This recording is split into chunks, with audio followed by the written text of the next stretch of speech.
এই মামলার সাথে সংশ্লিষ্ট যারা মিথ্যা সাক্ষী দিয়েছেন তাদের ব্যাপারে আমি জনাব শফিক রেহমানের সাথে বসে ফৌজদারি এবং দেওয়ানি সহ যত ধরনের আইনি ব্যবস্থা আছে তাদের এই মিথ্যা ষড়যন্ত্রের জন্য আমরা সেভাবেও একটা আইনি প্রক্রিয়ায় যেতে পারি। কারণ এই দেশে একটা আইনি শাসন প্রতিষ্ঠা হওয়া দরকার। আজকে শফিক রহমানের মতো মানুষ এই 89 বছর বয়সে আপনাদের সামনে দাঁড়িয়েছেন, 90 বছর বয়সে। আজকে সেই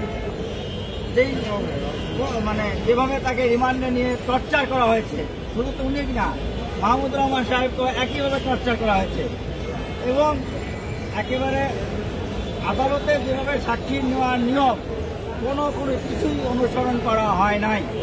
ভবিষ্যতে যারা মিথ্যা মামলা করবে, মিথ্যাই করবে, তাদের জন্য যদি আমরা এই মামলায় যদি আইনানুগ ব্যবস্থা গ্রহণ না করি তাহলে এই দেশে তাদের যে অপকর্ম সেটা থেকেই যাবে। সেজন্য আমরা এবং সাংবাদিক বন্ধু যারা আছেন তারাও যারা মিথ্যা মামলা করবে তাদের তথ্য তুলে ধরবেন এবং আমরাও তাদের বিরুদ্ধে আইনানুগ কী ব্যবস্থা নেওয়া যায় সেই ব্যাপারে একেবারেই মানসিকভাবে শক্তভাবে তাদের বিরুদ্ধে নেওয়ার চিন্তা ভাবনা করবো ইনশাআল্লাহ।